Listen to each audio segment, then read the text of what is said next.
আসসালামু আলাইকুম প্রিয় খামারি এবং খামার প্রত্যাশী ভাই ও বোনেরা, আশা করি আপনারা সবাই ভালো আছেন।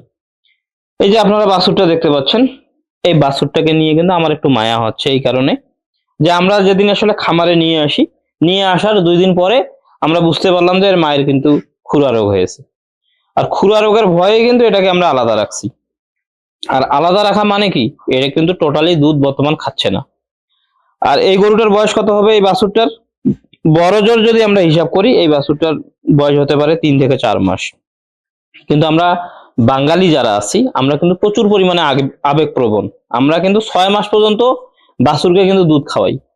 এই কারণেই খাওয়াই, সেটা হচ্ছে যে আমরা চিন্তা করি যদি বাছুর দুর্বল হয়ে যায়, যদি বাছুরটা রোগা হয়ে যায়, ওর মায়ের দুধ যদি না খায়, এরকম ধরনের কিন্তু চিন্তা ভাবনা আমরা সবাই করি। কারণ আমরা কিন্তু অনেক আবেগী জাতি।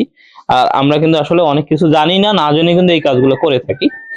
তো আমি আপনাদেরকে বলবো যে এখানে আসলে মায়া হচ্ছে এই কারণে, কারণ আমরা যে স্বভাবগতভাবেই অভ্যস্ত যে গরুকে দুধ খাওয়াতে হবে বাছুরকে, কিন্তু এখন যে আমি আলাদা রাখছি, এই যে দুধ খাচ্ছে না ওর মায়ের, তাতে কি আমার এই বাছুরটার খুব বেশি ক্ষতি হবে?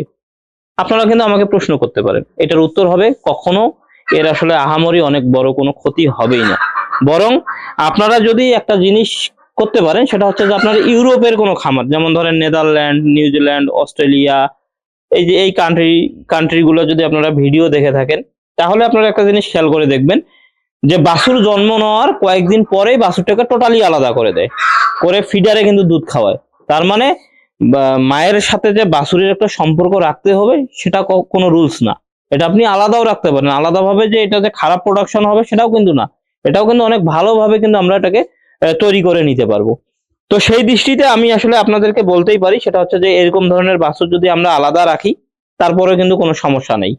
এখন এই ধরনের বাছুরকে আসলে পরিচর্যা কি কি দিতে হবে, তো বাছুরের পরিচর্যা নিয়ে কিন্তু এখন পর্যন্ত আমি আপনাদেরকে কোনো ভিডিও দেই নেই। এই কারণেই দেই নেই, সেটা হচ্ছে যে আপনারা জানেন যে আমার খামারে যে আসলে বিশ্বস্ত একজন মানুষ ঢাঙ্গা বরব্বা মারা যাওয়ার পরে কিন্তু আসলে খামারের কাজ কিন্তু অনেকটাই মনে করেন যে বন্ধর মতোই ছিল বলতে পারেন, মানে কার্যক্রম গুলো ততটা আমরা অ্যাক্টিভ ছিলাম না। তো আলহামদুলিল্লাহ এখন মনে করেন যে আমরা শুরু করে দিছি কার্যক্রম। তো বাছুরের পরিচর্যা কিভাবে নিব সেটা অবশ্যই আমি আপনাদেরকে জানাবো। তো আপাতত আমরা যে টার্গেটটা করছি এই বাছুরটাকে নিয়ে, সেটা হচ্ছে যে এটাকে আমরা এখন যে আমাদের যে মিক্সার খাবারটা আছে, ওই মিক্সার খাবারটাই কিন্তু একে খাওয়ানো অভ্যাস করাচ্ছি।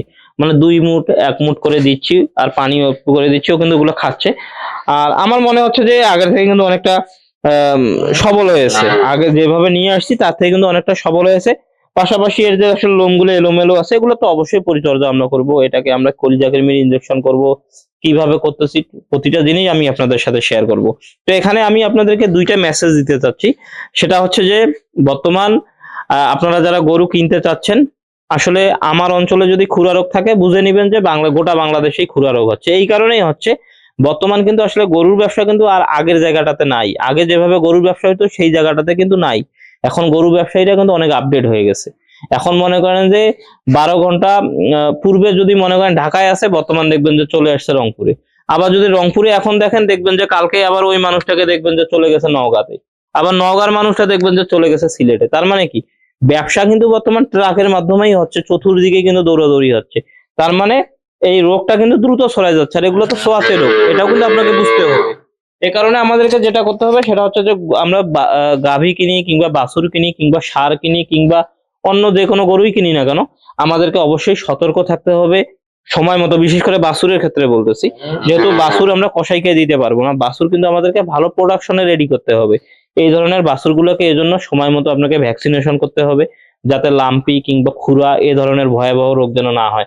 বর্তমান সময় যদি এই বাছুরটার খুরা রোগ হয়ে যায়, এটা কিন্তু বাঁচানোটা অনেকটাই রিস্কি হয়ে যাবে। বর্তমান যে শীতের আবহাওয়া, আর একে যদি আপনারা এই ওষুধ পুশ করেন, ইনজেকশন দেন, তাহলে দেখবেন যে দুর্বল হয়ে যাবে, অনেকটাই দুর্বল হয়ে যাবে, এবং এর ফিটনেসটাও কিন্তু দুর্বল হয়ে যাবে বা নষ্ট হয়ে যাবে। তো সব মিলে আমি আপনাদেরকে বলবো অবশ্যই বুঝে শুনে ভালো জাতের এবং ভালো মানের এবং সুস্থ সবল দেখে গরু কিনতে হবে। দ্বিতীয়ত হচ্ছে যে এই ধরনের বাছুর নেওয়ার পরে আপনারা ওইরকম ভাবে ঠিক গাভী আলাদা করে ফ্যাটেনিং করে বিক্রি করে দিতে পারেন। 2 নাম্বার মেসেজ যেটা আর কি, যে ওইরকম ভাবে গাভী আলাদা করে রাখে আপনি ফ্যাটেনিং করতে পারবেন। পাশাপাশি বাছুরটাকে আপনি আলাদা খাবার খাওয়ায় এটাকে কিন্তু আপনি গ্রোথে নিয়ে আসতে পারবেন। তো এই হচ্ছে মূলত আজকের বিষয়। তো আশা করি আপনারা বুঝতে পারছেন। তো সবাই ভালো থাকবেন, সুস্থ থাকবেন। ধন্যবাদ সবাইকে। আসসালামু আলাইকুম।